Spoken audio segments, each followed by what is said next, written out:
जय श्री कृष्णा। पद्म पुराण में बेत्रवती नदी, बेतवा तथा साबरमती नदी के महात्म्य के बारे में भगवान महादेव ने माता पार्वती के माध्यम से अद्भुत महिमा का वर्णन किया है। बेतवा नदी कितनी पवित्र है, बेत्रवंती का क्या है महत्व, एवं पुष्कर तीर्थ की क्या है महिमा, इसके बारे में माता पार्वती ने पूछा था। महादेव कृपा करके बताएं,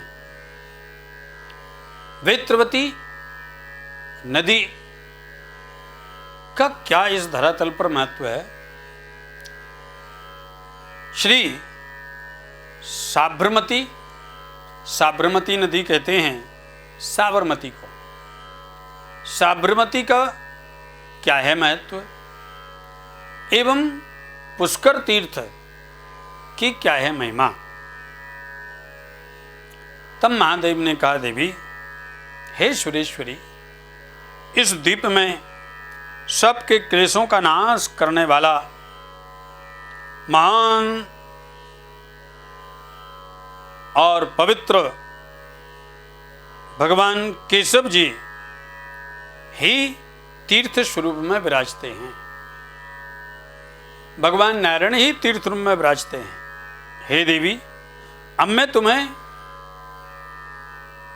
उन तीर्थों का वर्णन करता हूं जिनका दर्शन मात्र व्यक्ति के मन को, तन को शुद्ध करके अंत में भगवत प्राप्ति करा देता है। सर्वप्रथम में पुष्कर तीर्थ कहा गया है। पुष्कर तीर्थ की अपनी विशेष महिमा है, जो सब तीर्थों में श्रेष्ठ है और शुभ कारक है। पुष्कर तीर्थ में ब्रह्म सरोवर में स्नान करके जो समाधिस्थ होकर भगवान नारायण का स्मरण करता है, उसकी इंद्रियां अंतर्मुखी हो जाती हैं और वह अतिशीघ्र भगवान नारायण की प्राप्ति कर लेता है। आपने सुना होगा, पुष्कर तीर्थ में मंत्र सिद्धि अतिशीघ्र होती है। क्यों? पुष्कर के पवित्र ब्रह्म सरोवर में स्नान करके व्यक्ति जब स्थिर भाव से बैठ जाता है, उसका मन केंद्रित होता है, इंद्रियां अंतर्मुखी होती हैं और वह निश्चित ही अपने अंदर की साधना को सिद्धि में परिणत कर सकता है। साधना ही सिद्धि प्रदान करती है, वह सिद्धि को प्रदान करता है। दूसरा तीर्थ क्षेत्र काशीपुर है, जो मुक्ति प्रदान करता है। काश्याम मरणाम मुक्ति है। तीसरा नैमिषारण्य है, जिसे ऋषियों ने परम पावन माना है। गोदावरी का पावन तट है, जहाँ पर नेमि भगवान के सुदर्शन चक्र की टिकी थी। ऐसे नैमिषारण्य में ऋषि मुनि सदैव सत्संग करते हैं। चौथा पवित्र तीर्थ है प्रयाग, जो सब तीर्थों में उत्तम माना गया है, जहाँ पर श्याम सुंदरी यमुने महारानी, भगवती सुरसरी भागीरथी का मिलन होता है। साथ ही सरस्वती जी का जहाँ पर एक दिव्य मिलन है, जहाँ त्रिवेणी संगम है।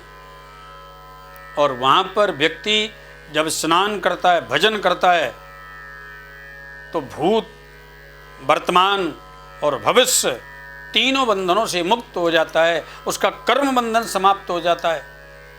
कर्म बंधन समाप्ति ही पाप निवृत्ति है, और वह पाप निवृत्ति करके पर ब्रह्म की प्राप्ति कर लेता है। पांचवा काम का तीर्थ है, जिसकी उत्पत्ति मंद गंधमादन पर्वत पर बताई गई है, जो कि समस्त कामनाओं से दूर करके और व्यक्ति को भगवत भक्ति में लीन कर देता है। छठा तीर्थ मानसरोवर है, जो देवताओं को भी अत्यंत रमणीक प्रतीत होता है, जहां पर भगवान शिव साक्षात स्वरूप में दर्शन देते हैं। कैलाश के तुंग शिखर पर विराजमान उस तीर्थ में जाकर व्यक्ति जब स्नान करता है और जब उसका मन मयूर स्थिर हो जाता है, माधव के भजन में लग जाता है, तो वह तीर्थ उसे भगवान के दिव्य सन्निधि का अनुभव कराता है।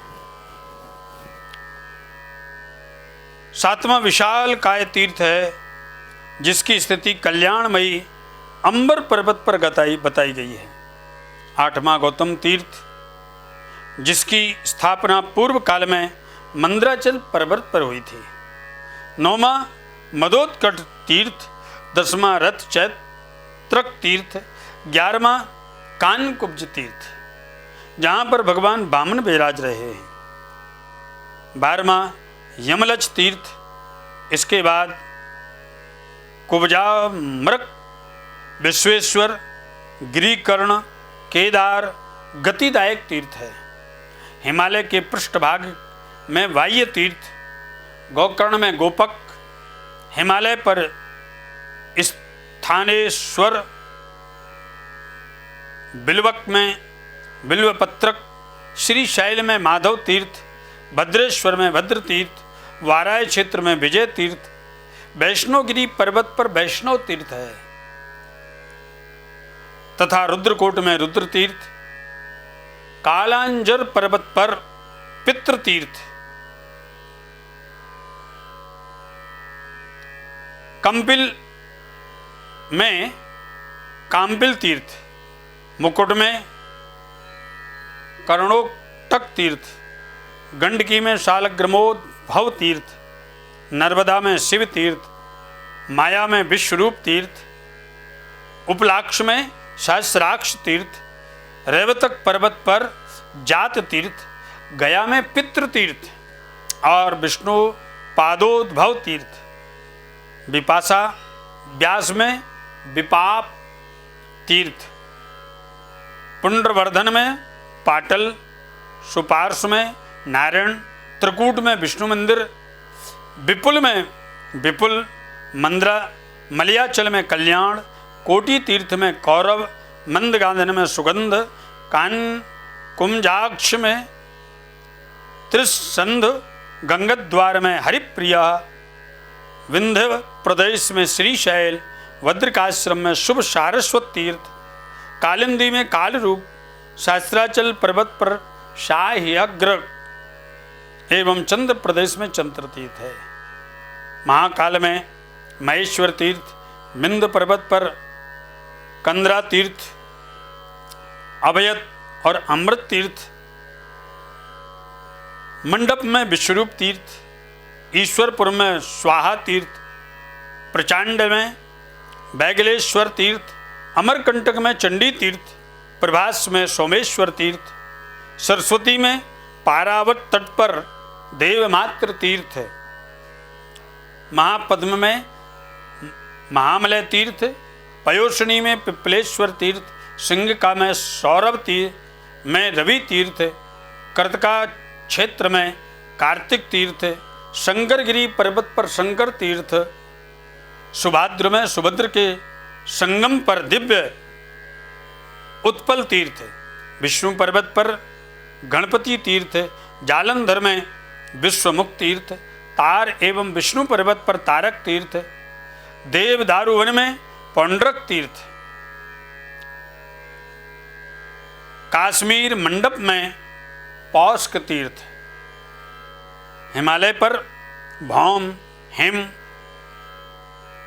तुष्टिक एवं पौष्टिक तीर्थ, मायापुर में कपाल मोचन तीर्थ, संगोद्वार में संगधारक देव तीर्थ, पिंड में पिंडन, सिद्ध में बैखानस और अक्षोद सरोवर पर विष्णु काम तीर्थ है, जो धर्म, अर्थ, काम और मोक्ष को देने वाला है। उत्तर कूल में औषध तीर्थ, कुश तीर्थ में कुशोदक तीर्थ, हेमकूट में मंदमत तीर्थ, कुमुद में सत्यवादन तीर्थ,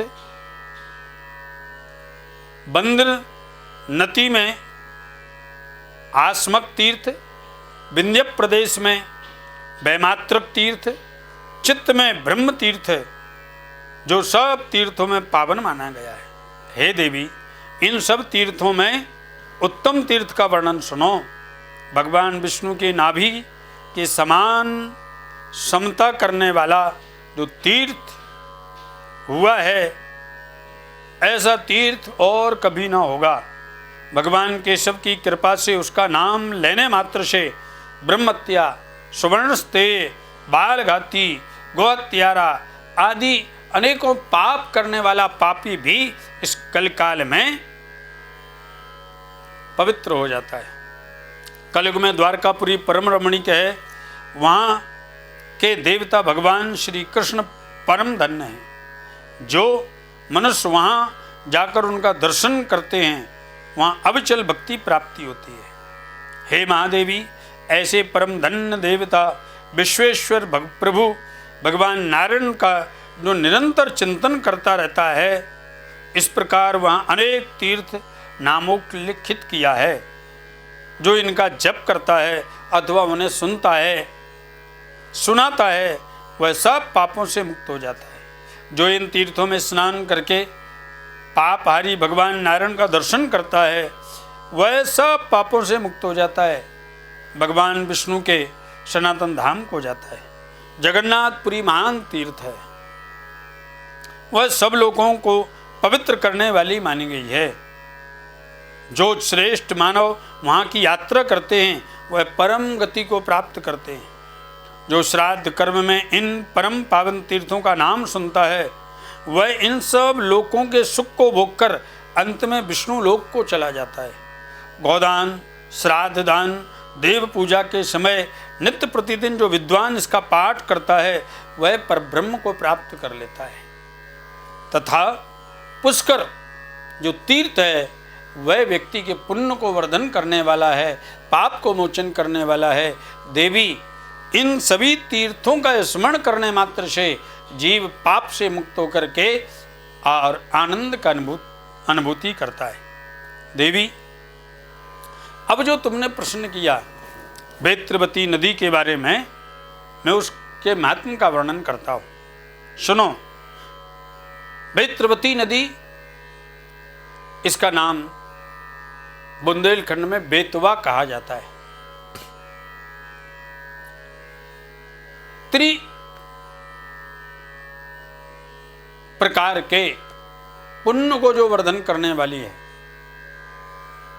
3 प्रकार के पुण्य जिसमें प्राप्त होते हैं। स्मरण करने से व्यक्ति के मन में शांति की प्राप्ति होती है। स्नान करने से तन पवित्र होता है। आचमन करने से जीवन पवित्र होता है। देवी, पूर्व काल में वृत्तासुर ने एक बहुत सुंदर गहरा कुआं खुदवाया था, जिसका नाम महागंभीर था। उसी से इस दिव्य नदी प्रकट हुई है। वेत्रवती नदी बड़े बड़े पापों की राशि का विनाश करने वाली है। गंगा जी के समान ही इस श्रेष्ठ नदी का भी महात्म्य है। इसके दर्शन करने मात्र से पाप राशि शांत हो जाती है। पहले की बात है, चंपक नगर का एक राजा राज करता था। वह बहुत ही दुष्ट प्रजा को पीड़ा देने वाला तथा अधार्मिक कार्यों में जिसकी मति रहती थी। निरंतर भगवान की निंदा करता, पाखंड रत रहता, ब्राह्मणों की घात लगा करके उनके अपमान को करता। वह मूर्ख वेदों की निंदा में ही प्रवृत्त रहता। निर्दयी, शठ, असत शास्त्रों का अनुसरण रखने वाला, पराई स्त्रियों को दूषित करने वाला, जिसका नाम था विदारुण, वह अत्यंत पापी था। मान पाप, ब्राह्मणों की निंदा, वेद की निंदा करने के कारण उस राजा के शरीर में कोढ़ उत्पन्न हो गया। पाप रोग प्रदान कर देता है और वो कोढ़ उत्पन्न हो गया। एक दिन देवयोग से वह शिकार खेलता हुआ वन में गया और उस वन के समीप से निकली हुई थी वेत्रवती नदी। अचानक उसे प्यास लगी, वह नदी के किनारे आ निकला। उसी समय घोड़े से उतरा। घोड़े से उतरकर उसने दिव्य वेत्रवती नदी के जल को पिया और पुनः अपनी राजधानी को लौटाया। उस जल से के प्रभाव से, उस जल को पीने मात्र से राजा का कोढ़ दूर हो गया, उसकी बुद्धि सद्बुद्धि हो गई, बुद्धि में निर्मलता आ गई। तब से उसके हृदय में भगवान विष्णु के प्रति, नारायण के प्रति अगाध भक्ति उत्पन्न हो गई और वह सदा ही समय समय पर वहां आकर के स्नान करने लगा। इससे वह अत्यंत रूपवान और निर्मल हो गया। इस श्लोक में सुख भोग करते हुए उसने अनेकों यज्ञ किए, ब्राह्मणों को दक्षिणा दी और अंत में भगवत धाम की प्राप्ति कर ली। देवी, ऐसा जानकर जो ब्राह्मण, क्षत्रिय, वैश्य, चतुर्थ वर्ण वाले सरस्वती नदी में स्नान करते हैं वे पाप बंधन से मुक्त हो जाते हैं। कार्तिक, माघ अथवा वैशाख में जो लोग बारंबार स्नान करते हैं वे भी कर्म बंधनों से छुटकारा पा जाते हैं।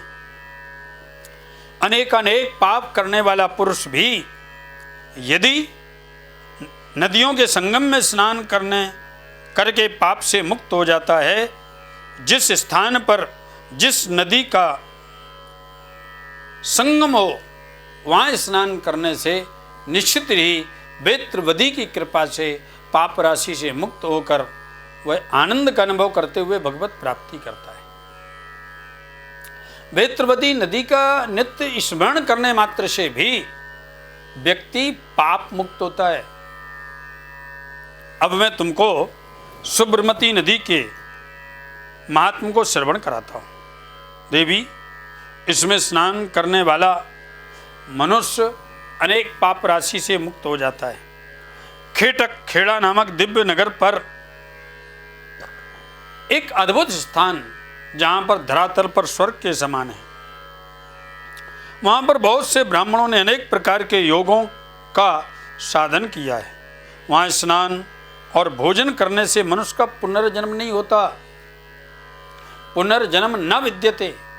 देवी पार्वती, कलयुग में वेत्रवती नदी दूसरी गंगा के समान मानी गई है। जो लोग शोक, धन और स्वर्ग चाहते हैं वे बारंबार स्नान करने से इस लोक में सुख भोग कर अंत में विष्णु लोक सनातन धाम को प्राप्त हो जाते हैं। सूर्य और सौम वंश में उत्पन्न क्षत्रिय वेत्रवती नदी के तट पर आकर उसमें स्नान करके परम शांति पा चुके हैं। यह नदी दर्शन से दुख, स्पर्श से मानसिक पाप का नाश करती है। इसमें स्नान करने से, जलपान करने से मनुष्य निसंदेह ही मोक्ष का भागी हो जाता है। वहां स्नान, जप और होम करने से अक्षय फल की प्राप्ति होती है। वाराणसी तीर्थ में जाकर वो भक्ति पूर्वक चंद्रायण व्रत का अनुष्ठान करता है और वहां उसे जिस पुण्य की प्राप्ति होती है उसे वही पुण्य वेत्रवती नदी में स्नान कर लेने मात्र से प्राप्त हो जाता है। यदि वेत्रवती नदी में किसी की मृत्यु हो जाती है तो वह चतुर्भुज नारायण के परम पद को प्राप्त हो जाता है। पृथ्वी पर जो जो तीर्थ देवता पितर हैं वे सब वेत्रवती नदी में वास करते हैं।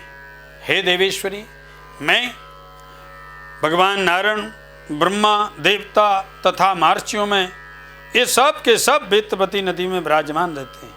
जो 1, 2, 3 समय वेत्रवती में स्नान करते हैं वे निश्चित ही मुक्त हो जाते हैं। देवी, अब मैं तुमको सुब्रमती नदी का महात्म्य यथावत वर्णन करता हूँ। यह पद्म पुराण के उत्तरखंड में श्री सुदीय महाराज ने शौनकादिकों को सुनाया, महादेव ने माता पार्वती को वर्णन सुनाया। मुनिश्रेष्ठ कश्यप ने इसके लिए बहुत बड़ी तपस्या की थी। एक दिन की बात, महर्षि कश्यप नैमिषारण्य में गए। वहाँ ऋषियों के साथ उन्होंने बहुत समय तक सत्संग किया। यह समय ऋषियों ने कहा, कश्यप आप हम लोगों की प्रसन्नता के लिए यहाँ गंगा जी को लेकर के आइए। प्रभु, वह श्रोताओं में श्रेष्ठ गंगा आपके ही नाम से प्रसिद्ध होगी। उन महात्माओं की, ऋषियों की बात को सुनकर के कश्यप ऋषि ने उन्हें प्रणाम किया और वहाँ से चलकर वे आबू के जंगल में सरस्वती नदी के समीप आए। वहाँ उन्होंने अत्यंत दुष्कर तप किया। वे मेरी ही आराधना में संलग्न थे, महादेव जी कहते हैं। उस समय मैंने उन्हें प्रत्यक्ष दर्शन दिया, कहा विप्रवर तुम्हारा कल्याण हो, तुम मुझसे मनोवांछित वर मांगो। कश्यप ने कहा, हे देवादिदेव, हे जगतपते, हे महादेव, आप वर देने में समर्थ हैं। आपके मस्तिष्क पर जो ये पावन पवित्र पापहारिणी गंगा स्थित है, इन्हें विशेष कृपा करके मुझे दीजिए, मैं आपको नमस्कार करता हूँ। पार्वती, उस समय मैंने महर्षि कश्यप से कहा, हे द्विजश्रेष्ठ, लो अपना वर। यूँ करके मैंने अपने मस्तिष्क से एक जटा उखाड़कर उनके समीप उसी स्थान उन्हें गंगा को दिया। श्री गंगा जी को लेकर द्विजश्रेष्ठ कश्यप बड़ी प्रसन्नता के साथ अपने स्थान को चले गए। हे गिरजे, पूर्व काल में विष्णु लोक की इच्छा रखने वाले राजा भागीरथ ने मुझसे गंगा जी की याचना की थी। उस समय उन्हें भी गंगा को समर्पित किया था। तत्पश्चात ऋषियों के कहने पर कश्यप जी को भी गंगा प्रदान की। यह कश्यपी गंगा समस्त रोगों को, दोषों को अपहरण करने वाली। हे सुंदरी, भिन्न भिन्न युगों में गंगा संसार के जिन जिन नामों से विख्यात होती है, उनका यथा वर्णन कहता हूँ, सुनो। सतयुग में कृतवती, त्रेता में गिरिकर्ण, द्वापर में चंदना और कलयुग में इनका नाम शुभ्रवती, साबरमती होता है। जो मनुष्य प्रतिदिन यहाँ विशेष रूप से स्नान करने के लिए आते हैं, वे सब पापों से मुक्त होकर भगवत धाम को प्राप्त कर लेते हैं। प्लक्षावतरण तीर्थ में, सरस्वती के नदी में, केदार क्षेत्र में, कुरुक्षेत्र में स्नान करने से जो फल मिलता है, यह फल शुभ्रवती नदी में स्नान, नित्य स्नान करने से प्राप्त होता है। माघ मास आने पर, प्रयाग में तीर्थ स्नान करने पर जो फल होता है, कार्तिक में पूर्णमासी के दिन, कृतिका में योग आने पर श्री शैल में भगवान माधव के समक्ष जिस फल की प्राप्ति होती है, वह शुभ्रवती नदी में डुबकी लगाने मात्र से प्राप्त हो जाता है। हे देवी, यह नदी सबसे श्रेष्ठ, संपूर्ण जगत में पावन है। इतना ही नहीं, यह पवित्र पाप नाशनी होने के कारण परम धन्य है। हे देवी, आपको मैंने वेत्रवती नदी, शुभ्रवती नदी के दिव्य वर्णन को श्रवण कराया, जिनका स्मरण करने मात्र से व्यक्ति पापों से मुक्त हो जाता है, इस श्लोक में सुख भोग कर अंत में भगवत प्राप्ति कर लेता है। जय श्री कृष्ण, जय श्री राधे।